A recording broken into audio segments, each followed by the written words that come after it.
You're listening to the Traffic and Funnels Show.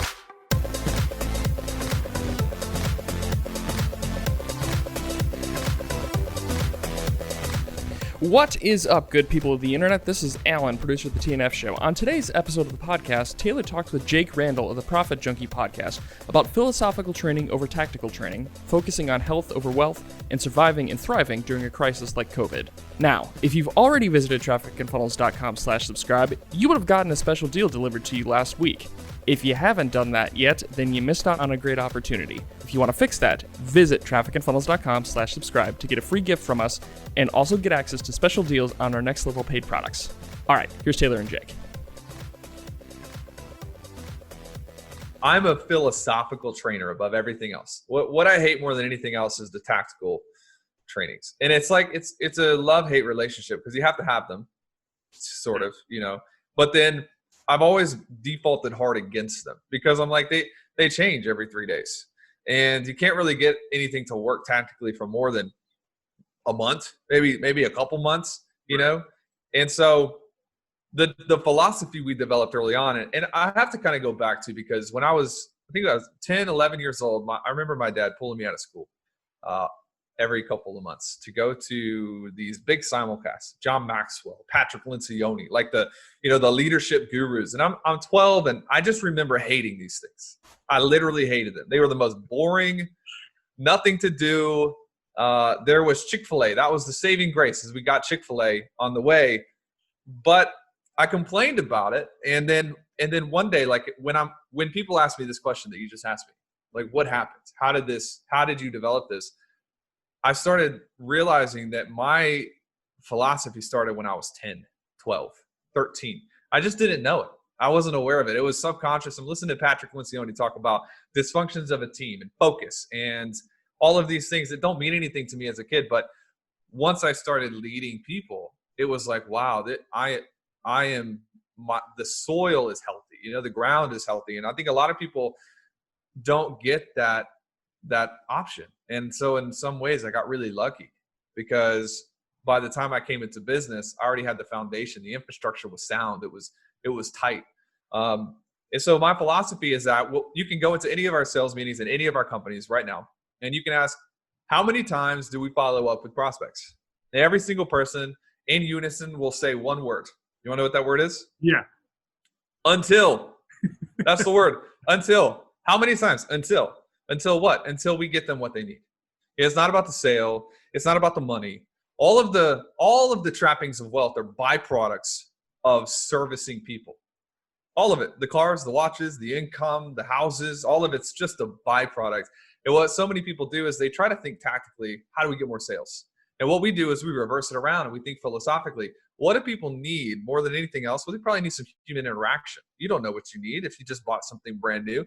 And then you're seeing our upsell funnel and you're like, I don't know if I need that or not. So you don't buy. And then, so we've got everything really turned around so that it's service first and everything else second. And out of that comes a lot of cool tactics, it comes, all of the tactical stuff comes like, what does someone need the moment that they buy something? They think that it could be fraudulent. It could be a scam, but they got emotional about it. So now they're going to refund, but oh wait, they got a phone call. They know it's the real deal. And then what else comes out of that? We get to diagnose their situation. And then maybe they need something different, but maybe we're going to give it to them for free because they took a risk on a book. So we're going to give them a product for free. And then that product buys goodwill. And then 6 months later, they've given us $50,000 and they've got a multi-six-figure business and et cetera, et cetera. But that didn't come from us thinking like, how do we get more sales? It really came from us thinking, how do we make sure people get what they need as soon as they need it? Does that make sense? Yeah, I love that. And then, and the thing that fascinates me most about your success story is you've done that in multiple companies. And I mean, you kind of like, I think so many people get bogged down in like, I'm the entrepreneur, I'm the freelancer, I've got to do everything in the business. And I don't know if you have any like thoughts about this, but like, what for you when you started experiencing growth? Because I mean, I'm sure in the first days, like you were doing like all the copywriting and all of the, every little piece of every little funnel and everything like that. But how did you approach team building and building out your teams and duplicating yourself and sort of working your way from freelancer or whatever up into like multiple business owner, because you can't be in the minutia of everything, right? Yeah. I mean, philosophically, I think you have to first start with your belief. And I think and I'll give you the tactical answer in a second, but I think philosophically, everybody believes that if you want it done right, you have to do it yourself. Yeah. You know, there are these things that we grow up with. Money doesn't grow on trees. If you want it done right, do it yourself. You know, and these cultural isms stick with us, and they develop roots inside of our belief system. And one of those is that if you want to make a lot of money, you have to work hard. Yeah. You know, and then you got to start with the belief system first and foremost. And that me and Chris, when we struggled at the beginning, it's largely because we felt like if you want it done right, you have to do it yourself. And if you believe that, then what are you going to communicate to your team subconsciously? You're going to believe you're going to communicate that they're stupid. You know, I got to do it for you. You know, what are you here for? And so you got to first develop the belief systems that are, you know, you can make more money without necessarily having to work more hours or work more bandwidth or et cetera. And we encourage everyone on our team. You know, what really gets on my nerves is entrepreneurs who they promote so hard that you shouldn't be an employee, that you should do your own thing. And it's like, well, you know what I see when I see that? I see maturity. I'm like, one day you're going to try to start a team and you're screwed. You're screwed because you've trained everyone that follows you for 4 years that it sucks to be an employee. You're screwed. You're going to have to undo all of that. And our ethos is different that I tell people all the time. If I would have found TF when I was younger, I would have stayed forever, dude. Like the reason I went out on my own anyways is because I was making 35 grand a year and because nobody was coaching and developing me. And so we've tried to build an environment that people want to come and they want to stay and they want to put in their best. And we don't lose people because of that. So that's the first thing. And I'm going off on a lot of tangents here, but tactically, I always tell people this. There are 2 things that you can outsource. The first is you can outsource the actual work, right? You can outsource the hands that are doing the job. You know, go do this, fix my calendar, write this sales page, et cetera, et cetera. That's layer 1, and you'll get a little bit of freedom, but not much because you'll still be responsible. But the second thing is you can outsource your decisions. That's a different level. It's tier 2 of outsourcing. You know, tier 1 is, hey, I'm going to pay you to do a job. Come paint the house. Tier 2, the second level is like, I want the house to look different. Go figure it out. I don't care what color it is, right? Yeah. And so what we've really done well inside of all the companies is we've built a free market inside of the organizations. And so people are not told what to do and how to do it. They are given a target, and then however they want to do it is fine. You know, they are able to control their own decisions. And that frees me and Chris up because we no longer have to tell them what to do. We don't have to do their strategy for them. We can give them advice, and we're actually consultants in our own businesses. We're not laborers in our own businesses. And that's a big difference. Yeah. I think that's great. I'm personally, for me personally, I know our listeners are getting value too, but for me personally, I'm kind of struggling with this. Like I've got multiple businesses and I'm struggling like getting out of the minutia. So part of this is selfish. So thank you. It's great. Use it, man. So when you and Chris start this, and now you guys have these multiple businesses and things, but what is, and we've talked about servicing and really going after and servicing people. How has your guys' mindset changed with the whole COVID thing, and like how is servicing? Has that affected your clients, and how are you reacting to that? When it first started coming out, I remember, I think this was the end of March, Nashville shut down. We didn't, at first I was like, probably everyone else, like whatever. But then when Nashville shut down and Charlotte shut down and it hit our homes and we couldn't have people in the office, me and Chris were like, okay, let's sit down and let's do contingency planning across all companies. And we had level 1, level 2, level 3.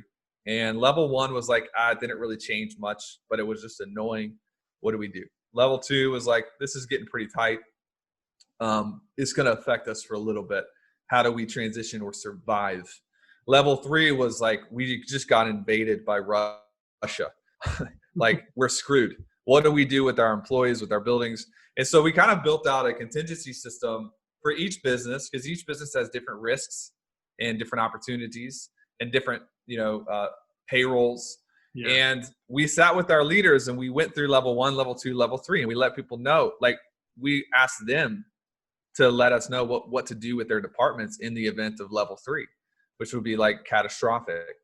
And what it actually did for the two internet businesses, a little bit different in real estate, which we can talk about, but for the two internet businesses, Sales Mentor and TF, it sharpened everyone up like overnight. Because all of a sudden people were like, oh, what do we do if there's no meat on the bones? Here's how we get efficient and tight.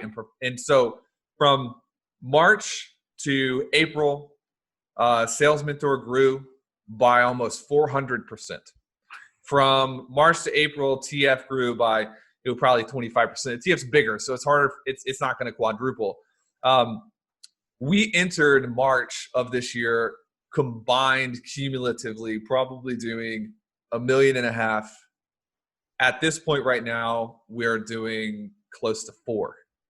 So in a month. So it actually was the opposite of what we assumed it would be. And I think most of it is because of how we reacted and how our leaders really tightened up. Things have slowed down for sure on the real estate side, simply because that you can't get appraisers into how, like, appraisers are trying to do drive-by appraisals, and it's like, that's stupid. I've never heard anything as stupid as that. Certain things are frustrating, but dude, for the most part, there's so much opportunity inside of difficult situations. And if you can develop the type of mentality that, not that you're going to capitalize on pain, or not, you're not going to capitalize on crisis. Like, I hear this phrase a lot: never waste a good crisis. I hate that. I think that's just disrespectful. But you got to be the person that can see through a problem into the opportunity behind the problem. And if you can develop that mentality, then your faith doesn't come from, well, the economy is never going to crash. Your faith doesn't come from, well, the US dollar is always going to be on the high. Your faith comes in your ability to adapt. That's where your confidence comes from. No matter what happens to the economy, I'm agile enough to adapt to it. And a lot of people put their confidence in things that are stupid. Like, well, the U.S. real estate market's always going to be, blah, blah, blah. And that's the wrong thing, because it's always going to be in flux. It's always going to change. But you got to develop the ability to be agile enough to capitalize on whatever's in front of you. Yo, what's up, crew? Taylor Welch here. And if you're a fan of this show and you want to get a little bit deeper in your commitment to your business and your growth and your revenue, head over to trafficandfunnels.com/subscribe. As a subscriber, you're going to get a free gift from us just to help you grow your business. And it's our way of saying thank you for joining the family. Our exclusive offers and deals usually show up to this subscriber community as well. So you'll get first dibs access on anything new, anything exciting, and most of the time that means profitability for you. Visit trafficandfunnels.com/subscribe. I'll see you on the inside, my friends. Guys, what's up? My name is Taylor Welch, and we specialize in helping experts, client-based businesses grow their revenue with predictability and control and systems and all of the unsexy stuff that nobody else really wants to talk about. But I will tell you this, in the past 4 years, we've had several thousand clients. Last month, in a 31-day period, our clients reported over $3.5 million in revenue that we helped them produce. So we have several hundred active clients at the moment. And what we've done is we sat down and we have a team of advisors that help consult with our clients, and they're our inner circle, and we've made a bit of their time available to you. And the purpose of this call is to really brainstorm with you. What are your goals? Where do you want to get to? Where do you see yourself in your perfect future? What do you want to accomplish? How many clients do you want to have? What's your revenue look like? What are all the big goals that you might not even know are possible? And we'll spend 45 minutes to an hour with you brainstorming through that and creating a plan, an actual blueprint that can be implemented to achieve the things that you want to achieve. And people report that these are the most valuable couple of minutes they've ever spent in their life working on their business. And every single one of our multi-7 or 8-figure clients, this was the first step. You don't have to be a client. There's no pressure involved in this, okay? This is literally the first step in acknowledging that, to get to point B and you're at point A, there might need to be some changes in the middle to actually get to that destination. We're gonna isolate those and tell you what they are. Sign up for this, show up, grab a notebook or something to take notes with. And my one piece of advice for you is be willing to go deep and talk about the things that you actually want to achieve, and we'll help you build a strategy for that. Again, my name is Taylor. I hope to see you real soon on the inside, and please take advantage of these calls. Visit trafficandfunnels.com/book a call. That's trafficandfunnels.com/book a call. When you guys are looking at this, at growing your businesses, I know like there's like levels, right? Like you had your moment where you probably you made that $35,000 and you're like, well that, what's next, right? The bar gets higher, right? Once you make the first 100,000, like you think 100,000 is a lot of money until you make it. And then you're like, oh, I did it. Like, your beliefs expand. Talk to me a little bit about some of those beliefs, whether they're financial or not, but like some of those beliefs that you had to break through to get to where you are today. Yeah, I used to prioritize money so much that was the biggest motivator for me, and it was also the biggest fear for me, that at some point the fruits of my labor, I would realize it was luck, and then I would go backwards. And it's like for probably 2 or 3 years at the beginning, that was my biggest motivation, is like, I don't want to lose. I don't want to go backwards because I just escaped, Coming from my background, we had a $700 apartment in Cordova, Tennessee, which is a suburb of Memphis. And we had a grocery budget when we first got married. I worked at a church of, I think, $25 a week, $25 or $35 a week. I mean, we had nothing. I borrowed the ring that I proposed with from my grandfather. I couldn't afford anything. And I remember one time we were actually going to go on a date night, and I had to get something replaced in my car. So we canceled date night for 4 weeks. I mean, that's the reality of where I came from. So when you come from a place like that, then you have some demons that will chase you down, because your biggest fear is going to be like, I don't ever want to go back to that place. And you learn that that's not a very good motivator. Like running from a predatory animal in the sub-Saharan is not sustainable. So that's the wrong type of energy. Eventually I learned to tap into the process. Like, I'm who I am because of the process. I have what I have because of the process. And my fulfillment started coming from the process. It's like, I have a personal trainer right now, and he's just beating the daylights out of me in the gym and with my food. And he basically is trying to get me to stop worrying about the scale and start worrying about, at the end of the day, did I check off what I was supposed to do? And I recognize that, because I'm like, bro, you're using my own stuff against me right now from the business world. Stop it. I don't like it. So, but it's the same. If you can, for me, I had to work really hard, man, to not let the money be the most important thing. Because as long as it is the most important thing, I think you'll struggle for a long time around mistreating people and taking really risky opportunities that you shouldn't have taken. And today, if you crack open my psychology and really peer inside of it, I don't care that much about the revenue. I care more about health. Like, I was joking with the guy yesterday who we're doing some equity partnerships with. I was like, you know what the difference is between your money and my money is? And he's got a lot of it. The dude makes good money. Like, here's the difference. You work harder for your money than I work for mine. He got laughed, but I was like, that's true. That's what we focused on in the last few years, is just how do we develop people, turn them loose, and really counsel them in a way that makes them healthier, because the byproduct of a healthy tree is fruit. And so many people are just chasing the fruit, but it's like, your tree's dying. Like, you haven't watered that thing in like a year. Look at it's freaking shriveled up, and you're trying to get tactics to get the tree fruitful and productive. Dude, how about you just take care of the tree, take care of the root systems? And for us, that's become our mission inside of these companies. Is I want my COO to be healthy. I want my sales director to be healthy. I don't want them working 70 hours a week. I told my client success director at one of our companies just a few days ago, I want this Christmas, I want you to be making twice as much money, but I want you to cut your working hours in half.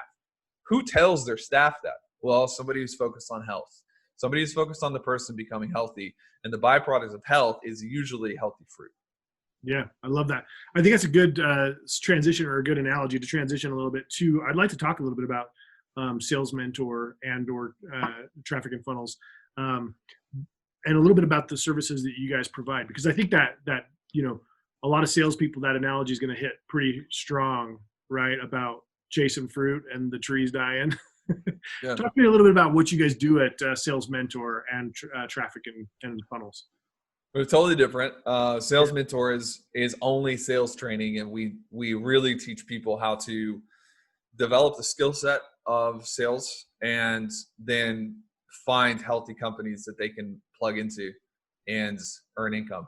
We created Sales Mentor selfishly for us, for TF, because one of the hardest things for me at the beginning was finding salespeople. Mm-hmm. And I would get them and I would train them, and then they'd leave because they know my stuff now, and then they would literally go teach it. Like a lot of the sales trainers in the world today that are in our market, bro, I could send you their recordings of sales calls when they came in 2016, and they were learning from me. And so for a while I was like, this really sucks. Like, I'm tired of training people, and then they leave. Yeah. And I kind of had this epiphany that like the only way to avoid this is to just have so many of them, that you can bring them in. And I didn't want to pay headhunters $5,000 a pop just to find us people who worked at McDonald's and wanted a new job. And I was like, it's not good for us. Yeah. We started Sales Mentor to train people how to do sales. And it's really it's the opportunity market. It's a little bit of the biz op market, where we'll take somebody who's never done sales before in their life, and they want to, and they come in, they'll learn, and then we'll connect them with clients, or show them how to get clients, show them how to negotiate with clients, show them how to lock down a good, healthy commission structure. And then we also staff from Sales Mentor pool. So all of our salespeople across all companies at some point went through Sales Mentor. So that's where we find them. Traffic and Funnels is a full suite consultancy for people who sell to other clients, or they have their own business. So it's more of an entrepreneur market, not an opportunity market. Somebody's already a little bit established, but they want to build the type of product that they can charge 8K, 10K, 15K, 35K for. And they want to develop the systems to find new prospects, enroll those prospects, and then deliver amazing results for. So it's really it's a bigger type of product than Sales Mentor is. And a lot of times what we find is people in that program, once they scale through, evolve into like our higher ticket elite masterminds, they're ready to hire salespeople. And so we can pair those people from Sales Mentor with them as well. What's the biggest piece of advice you give your new I guess employees coming on to work for you? Employees, team members. I thought you were going a different direction with that, but that's a great question. Tell me where you think it's going. I thought you were going to be like, what's the one thing you tell people? What's the secret to success in business? That's usually most people. They're like, I have no idea. I don't know. New team members, man, it's just like to plug into the company assets and to give it time. When we first started, man, we wanted everybody to be an ROI in like 3 days. And now we realize that people coming into our teams, it's how we have a little bit of a bubble, as do you, I'm sure. When people come to work for you, it's like, oh, it's a lot different than working at Home Depot. Like, it's not the same. Like, you actually care about the success of the people on your team. And so now the biggest thing is like, when people join the team, it's like plug in 100%, like fully commit and just give it time. Be cool with yourself, do your best, but be cool with yourself. And it depends on which department too, because inside of sales, man, they're just like a bunch of, crazy people. And you should see our sales meetings, people are yelling wins and excitement is through the roof. And so it's a little bit different based on the department, but the throughput of everything here at TF is like, we want you to be healthy. You should become a better dad from being here, not just earn more money. You should be a better partner from being here. And when people know that, man, you can push them, they'll work really hard and they'll do a really good job because they know that they're not just being, capitalized on for what they bring to the table, but they are a part of the team. Thanks for listening. For more from Chris and Taylor, visit trafficandfunnels.com and get a free gift just for being a subscriber. That's trafficandfunnels.com.